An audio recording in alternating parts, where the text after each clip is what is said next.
Sebelum kita lanjut, jangan lupa like, comment, subscribe, dan nyalakan notifikasinya agar tidak ketinggalan info terbaru lainnya. Semoga bermanfaat. Pertanyaan saya ulang, yang bermujizat pakai nama Yesus, Islam atau Kristen? Sebentar dulu, sebentar. Sebentar dulu, mau ngeyel dulu. Sebentar dulu, izinkan dia dulu ngeyel, biar dia nipu dirinya. Yang bermukjizat mengusir setan pakai nama Yesus, Islam atau Kristen? Jawab. Begini Bang, cuma Begini nasib orang keciduk, menyembah Yesus, oh ye, menuhankan Yesus, oh ye, mengusir setan pakai nama Yesus. Mulut tertawa walau hati kadang sakit. Tanda-tanda nabi palsu berdasarkan pengajaran Yesus kepada Bani Israel muridnya adalah memanggil Yesus Tuhan, bernubuat pakai nama Yesus, bermujizat pakai nama Yesus, mengusir bom-bom pakai nama Yesus. Agama Islam atau agama Kristen, Bang? Iya, itu maksud firmannya itu terhadap orang-orang yang jahat, bukan kepada orang Kristen. Lalu yang memanggil Yesus Tuhan siapa? Yang memanggil Yesus Tuhan siapa, Bang? Islam atau Kristen? Kalian memanggil Yesus Tuhan karena kalian menganggap yang keluar dari kubur itu adalah Yesus anak Maria. Padahal itu adalah bonyosat yang Yesus sendiri katakan dalam Yohanes 12 nomor 31. Dunia ini akan dihakimi, sekarang juga penguasa dunia akan dihukum dan akan dilemparkan keluar dari kubur. Dah selesai kita, Bang, ya.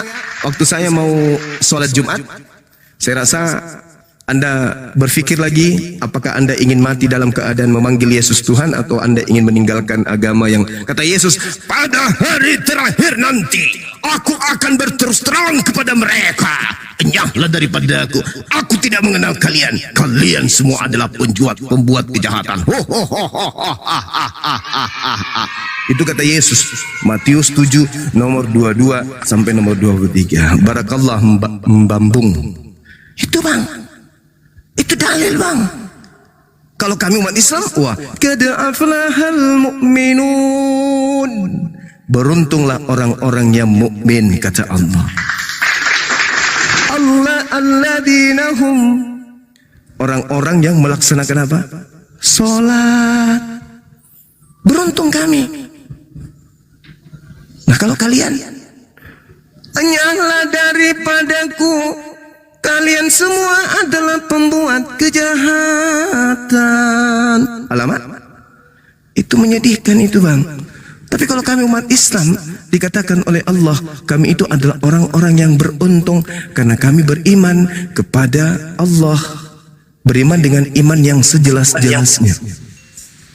Alif Lam Mim, Zalikal kitabu la raiba fihi hudan lil muttaqin alladzina yu'minuna bil ghaibi wa yuqimuna as-shalah wa mimma razaqnahum yunfikun walladzina yu'minuna bima unzila ilaika wa ma unzila min qablik wa bil akhirati hum yuqinun. Kami itu orang-orang beriman yang diberi nikmat keselamatan. Sedangkan kalau saudara, innalladzina kafaru sawa'un 'alaihim a anzartahum am lam tunzirhum la yu'minun. khatamallahu ala qulubihim wa ala sam'ihim wa ala absarihim ghishawatun wa lahum azabun adim. Wa minan nasi man yaqulu amanna billahi wa bil yawmil akhir wa ma hum bimu'minin yukhadi'una Allah walladhina amanu wa ma yakhda'una illa anfusahum wa ma yash'urun fi qulubihim marad fazadahum Allah marada walahum azabun alim bima kanu yakzibun. Na'udzubillah summa na'udzubillah. Kenapa saudara menipu diri saudara? Yukhadi'una Allah walladzina amanu. Mereka ingin menipu Allah dan orang-orang beriman. Kata Allah, wa ma yakhda'una illa anfusahum wa ma yashurun. Padahal sesungguhnya mereka hanya menipu diri mereka sendiri. Kenapa mereka menipu diri mereka sendiri? Kata Allah, fi qulubihim marad, di dalam hati mereka ada penyakit. Fazadahumullahu marada, kemudian Allah menambah penyakit itu. Walahum azabun alim, dan mereka tidak lain mendapatkan azab yang pedih. Bima kanu yakzibun, dan karena dusta mereka. Anda berdusta, bang. Ini Al-Quran yang mengatakan itu. Siapa yang memanggil Yesus Tuhan, bernubuat, mengusir setan? Ya Kristen lah, siapa lagi? Kata Yesus dalam Matius 7 nomor 15 sampai nomor 23. Waspadalah kepada nabi-nabi palsu yang datang kepadamu dengan menyamar seperti domba, tetapi sesungguhnya dia adalah serigala yang buas. Dari buahnya kau bisa melihat dia. Bukan setiap orang yang berkata Tuhan, Tuhan kepadaku, melainkan dia yang melakukan kehendak Bapa. Sekarang atas kehendak siapa Anda menuhankan Yesus? Atas kehendak siapa Anda merasulkan Paulus? Atas kehendak siapa Anda ke gereja? Atas kehendak siapa Anda mengajarkan kemudian Yesus itu sehakikat dengan Tuhan? Atas kehendak siapa Anda ibadah minggu? Atas kehendak siapa Anda makan babi? Atas kehendak siapa Anda kemudian menjadi Kristen? Bapa yang di langit bumi yang mengutus Nabi Musa? Bukan, tapi atas kehendak Sibilisis yang keluar dari kubur, yang datang kepada Paulus mengaku Yesus, lalu Paulus diutus menjadi nabinya kepada seluruh umat Kristen. Di mana tertulis itu? Galatia 1. Aku menerima Injil bukan dari manusia. Aku menerima Injil bukan dari manusia. Bukan manusia mengajari aku Injil, tetapi pernyataan-pernyataan Yesus. Aku kembali menegaskan kepadamu, Galatia 1 nomor 11. Aku menerima Injil bukan dari manusia, tetapi dari Yesus. Loh, sejak kapan Yesus bukan manusia? Berarti Yesus yang bukan manusia itu adalah Sibilisis yang Yesus katakan dalam Matius 24 nomor 3, nomor 4, nomor 5. Waspadalah kepada penyesat, iblis, planos yang datang kepadamu dengan memakai namaku dan berkata, akulah Kristus. Penyesat itu mengatakan, akulah Kristus. Paulus berkata, Kristus telah menebus kita dari kutuk hukum Taurat dengan jalan menjadi kutuk karena kita, sebab ada tertulis, terkutuklah dia yang mati di atas tiang salib.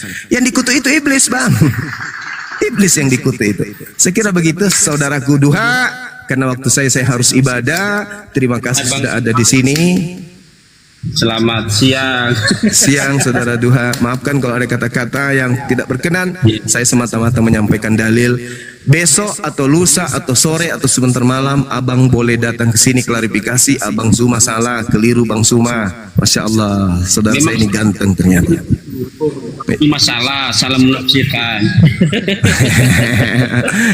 Salah menafsirkan. Oke. Jadi abang boleh datang nanti atau malam ketika saya live lagi. Apa yang salah dari penyampaian saya itu bisa Anda luruskan, gitu ya Bang ya? Iya. Oke. Kita ingat masalah sebagai Kristus. Baik, karena baik. Cuma mengatakan itu adalah iblis, bukan Yesus Kristus. Baik, ya? baik. Boleh Bang, boleh. Makanya diluruskan itu. Iya, silakan. Bukan iblis yang keluar. Siap. Bukan nabi yang keluar, Siap. tetapi Yesus Kristus bangkit. Oke, ya, baik. Selama 3 hari dia mati di kayu salib. Oke. Kapan kita bahas sebentar malam? Oke. Oke. Nah, jangan dulu aku mau memancing dulu ya, Bang. Aku bukan karena aku tidak mau berdiskusi dengan baik ya. Aku lagi apa ya? Oh iya iya. Lagi Siap siap. Oke. Saya paham. Oke, saudara Duha. Yesus bangkit atau tidak ya? Oke. Oke. Makasih Bang Duha. Oke. Baik teman-teman, Oke. insya Allah teman kita Duha ini ingin berdiskusi kembali dengan tema ini. Yang bangkit itu Yesus atau Sibilisis, ya. Ya, mudah-mudahan beliau bawa materi-materi baru supaya menjadi pembendaharaan ilmu kita, karena taraf penyampaian Bang Suma sebagai narasumber Islam itu tergantung dari lawan diskusi. Kalau diskusinya itu menguasai, insya Allah kita akan memberikan penjelasan-penjelasan yang terkait dengan apa yang mereka bawa. Malam ini insya Allah ya kita jumpa dengan teman kita, karena siang ini insya Allah habis sholat Jumat saya akan bertemu dengan pengurus MUI Pusat dan juga salah satu pendiri pondok pesantren Ustadz Ahmad Tarigan. Beliau ada di Makassar. Kemarin sudah jumpa, tapi hari ini mengajak makan siang. Insya Allah kita hadir untuk memberikan dukungan, karena ada program kita sekarang nih teman-teman. Ada program kita ini, kita akan kirim buku ya ke Danau Toba, ke Karo sana, untuk mengantisipasi gerakan-gerakan pemurtadan yang terjadi di sana. Karena di situ beredar buku Saifuddin Ibrahim, Kenapa Saya Harus Murtad. Buku itu sudah beredar, Kenapa Saya Harus Murtad, kalau nggak salah itu judulnya, dan itu dibagikan kepada umat Islam. Kenapa saya harus murtad? Intinya di situ judulnya, mengajak umat Islam yang ada di Karo untuk murtad. Maka kita balas dengan menyebarkan buku ke sana, dan judul bukunya itu ya kenapa harus tetap Islam dan kenapa harus memilih Islam. Intinya di situ. Intinya kita mengkanter isi buku dari Saifuddin Ibrahim. Teman-teman kalau ingin berpartisipasi nanti boleh menghubungi kami. Kita akan kirimkan buku sebanyak-banyaknya. Kalau Anda juga butuh dengan buku itu, bukan hanya di Karo, di mana ada basis-basis misionaris, kita akan kirim buku-buku tersebut supaya anak-anak kita itu terbebas dari gerakan-gerakan pemurtadan, gerakan-gerakan anti terhadap penyembahan kepada makhluk, dan kemudian anti terhadap pendangkalan akidah umat Islam. Nanti kita akan informasikan kapan buku ini kita launching, dan kita kemudian usahakan seluruh pendidik pesantren di umum itu memiliki buku ini untuk memberikan edukasi kepada anak-anak kita, utamanya yang di luar pesantren, karena yang di luar pesantren ini sangat rawan untuk kemudian dimurtadkan. Maka kami bekerja sama dengan pengurus nasional anti pemurtadan, nah gitu ya, pengurus saya lupa namanya, tapi insya Allah saya ketemu lagi untuk kemudian menggabungkan kekuatan apologet Islam Indonesia bekerjasama dengan teman-teman yang ada di Arimatea dan seterusnya untuk membagikan buku ini yang sangat penting dibutuhkan kemudian oleh umat Islam saat sekarang ini. Saya kira begitu sahabat-sahabat sekalian, terima kasih banyak atas kebersamaannya. Insya Allah sebentar habis Jumatan setelah kegiatan ada, setelah saya datang dari proyek, akan kembali menghiasi hari-hari sahabat-sahabat dengan diskusi-diskusi seperti ini. Mudah-mudahan tidak ada yang memancing kita lagi untuk membaca isi kitabnya seperti tadi malam, ya kan ya, baca Amsal, baca Yehezkiel, membuat saya sakit kepala. Wallahi ini kepala saya sakit sekarang nih, benar-benar sakit gara-gara semalam itu, entah karena ketawa kan, entah karena memang tidak layak gitu ya. Termasuk Lukas 11:27 yang semalam kita baca, ya karena mereka memancing, menuduh Nabi Muhammad dengan berbagai macam tuduhan, menuduh umat Islam menyembah batu dan seterusnya gitu ya teman-teman. Kemudian kembali saya juga umumkan kepada teman-teman yang ingin berinvestasi, ingin memiliki aset rumah. Kita ada rumah yang kita jual di Kabupaten Maros, jarak dari bandara itu kurang lebih 30 menit. Lewat jalan tol yang ada di belakang, ada jalan cor maksud saya.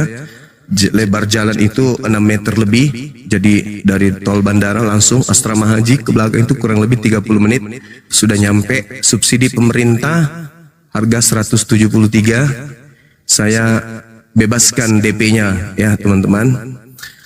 Yang penting ada kemampuan untuk mengangsur 1,1 per bulan. Mengenai biaya-biayanya nanti kita bicarakan. Itu enggak masalah tentang biaya. Silakan.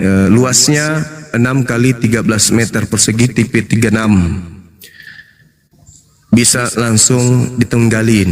Listrik 1400. Model minimalis. Kemudian modelnya minimalis, dia tidak seperti subsidi, modelnya dia kayak komersil, 2 kamar, pakai sumur bor. Jalannya nanti kita cor jalan kompleksnya. Seperti itu ya, teman-teman sekalian. Silakan lihat di akun saya beset.properti. Di situ muncul foto-foto dan videonya. Yang mau lihat di Kabupaten Maros, 30 menit dari Bandara Sultan Hasanuddin. Jadi yang ada di daerah Sulawesi, baik Kendari, Mamuju, Palu, Gorontalo, Manado, yang biasa ke Makassar, biasa ada anaknya kuliah di Makassar, silakan kemudian untuk membeli rumah daripada kos-kosan anak kita kan, mending punya rumah aset sendiri gitu. Jualankah? Iya, jualan. Jualankah, promosi kah? Iya, promosi gitu. Banyak yang mau promosi ke Bang Suma tentang umroh, banyak yang promosi tentang jualan-jualannya. Ya, kenapa tidak saya promosi juga jualan saya? Kan gitu. Ya, orang Bone silakan kalau ada. Dari Bone itu Bantimurung 15 menit, 10 menit dari Pors Bantimurung ke rumah saya itu paling lama 15 menit.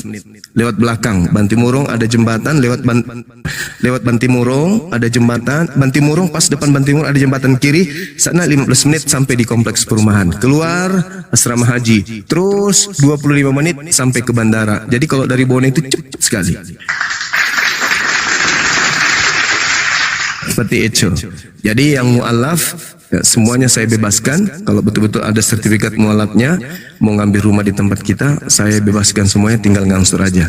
Nanti kami yang menanggung biaya-biaya notarisnya, akad kreditnya. Tapi mu'alaf ya, seperti itu. Tapi sama aja, yang mu'alaf dan tidak mu'alaf juga sama aja.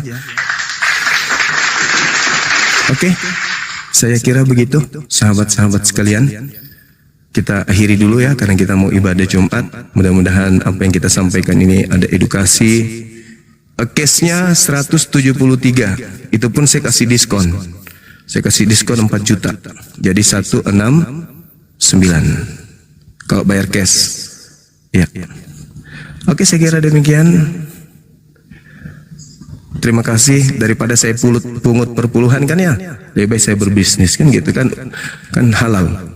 Saya tutup, terima kasih sekali lagi. Silakan kalau ada yang mau menghubungi Bang Sadli, ada nomor HP di akun saya sahabat Bang Sume ini, ada nomor HP di situ. Silakan Anda hubungi nomor HP tersebut untuk sekedar tanya-tanya, untuk sekedar sharing tentang perumahan, atau ada ingin belajar bagaimana cara membuat perumahan, silakan sharing di sana.